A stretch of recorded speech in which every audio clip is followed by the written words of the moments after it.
बता दें, क्या देश में आतंकवादियों के निशाने पर आ रहा है रेल नेटवर्क? अब ये सवाल इसलिए है कि पिछले कुछ दिनों से हो रहे रेल दुर्घटनाओं और रेल की पटरियों पर पाए जा रहे खतरनाक सामानों की खबरें अब पैदा हो रही हैं, जिसके बाद सवाल उठने लाजमी है। यूपी के कानपुर में रेल की पटरी पर गैस सिलेंडर रखने के बाद अब राजस्थान के अजमेर में रेल की पटरी पर कंक्रीट के स्लैब रखने की खबर सामने आई। दोनों ही मामलों में हालांकि किसी तरह का रेल हादसा नहीं हुआ, लेकिन जिस तरह की साजिश रेल की पटरियों पर हो रही है उससे जुड़े जो खुलासे हो रहे हैं वो बेहद खतरनाक है। पहले आपको बताते हैं कि अजमेर में क्या क्या हुआ। अजमेर में डेडिकेटेड फ्रेट कॉरिडोर, जिस पर सिर्फ मालवाहक गाड़ियां दौड़ती हैं, उस ट्रैक पर मालगाड़ी को पटरी से उतारने की कोशिश की गई।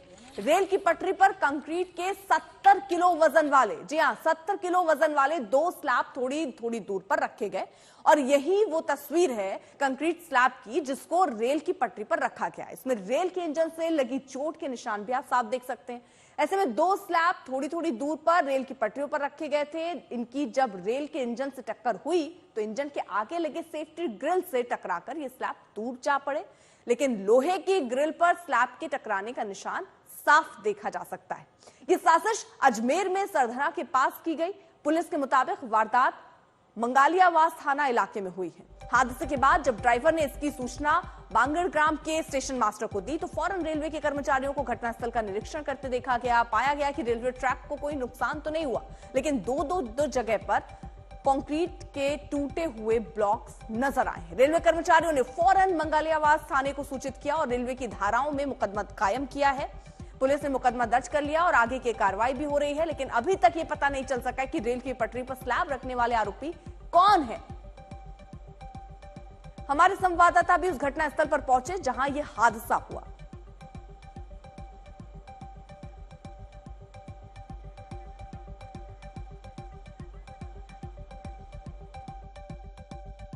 रेलवे लाइन पर अज्ञात लोगों ने, शरारती तत्वों ने 2 कंक्रीट ब्लॉक्स जो है वो पटरी पर रख दिए थे। अब क्या उनकी मंशा रही है, लेकिन कोई जनहानि नहीं हुई है। ट्रेन उन दोनों ब्लॉक को तोड़ती हुई आगे निकल गई, जिस पर रिपोर्ट मिली। रिपोर्ट मिलने पर अधिकारी मौके पर गए और अभी भी टीमें लगा रखी हैं तो वर्कआउट करने के लिए, और SHO स्वयं तफ्तीश कर रहे हैं। मुकदमा दर्ज कर लिया गया है 173 और 24, 150, 152 रेलवे एक्ट और 3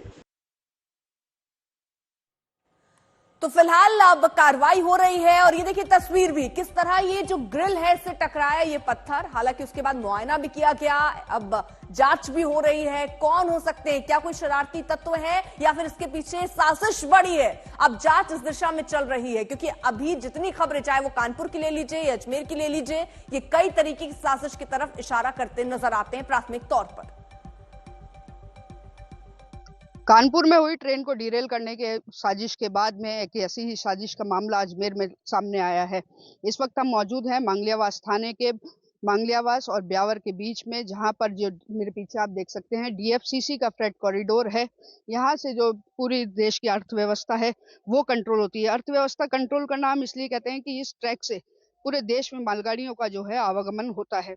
इस ट्रैक पर 8 तारीख की रात करीब 10:30 बजे कुछ शरारती तत्वों ने या कहें कि साजिशकर्ताओं ने सीमेंट के बड़े ब्लॉक करीब 70 से 1 टन के बीच के वो ट्रैक के बीच में रख दिया और ट्रेन जो है मालगाड़ी सीधी उनसे टकराई। आप देख सकते हैं कि कुछ टुकड़े जो हैं वो अभी भी यहाँ पर पड़े हुए हैं, जिसके कि ट्रेन के टकराने के बाद से यह दूर हुए हैं।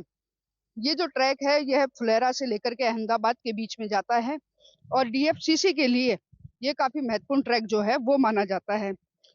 DFCC के अधिकारी जो हैं उनकी तरफ से एक शिकायत मंगलियावास थाना में की गई, जो आप पीछे देख सकते हैं कि 1013 ये किलोमीटर दर्शाता है, जो कि हर 1 किलोमीटर के ऊपर इस तरह के जो बोर्ड हैं वो लगाए गए हैं। एक जो पिलर है वो यहाँ रखा गया था, एक पिलर इसके आगे करीब 1014 किलोमीटर का जो बोर्ड है वहां पर उसको उठा करके बीच में रख दिया गया। मौके पर जो मंगलियावास थाना पुलिस है वो मौके पर पहुंची है और साजिशकर्ताओं को बेनकाब करने का प्रयास किया जा रहा है। ग्राउंड जीरो से आज तक के लिए चंद्रशेखर शर्मा की रिपोर्ट।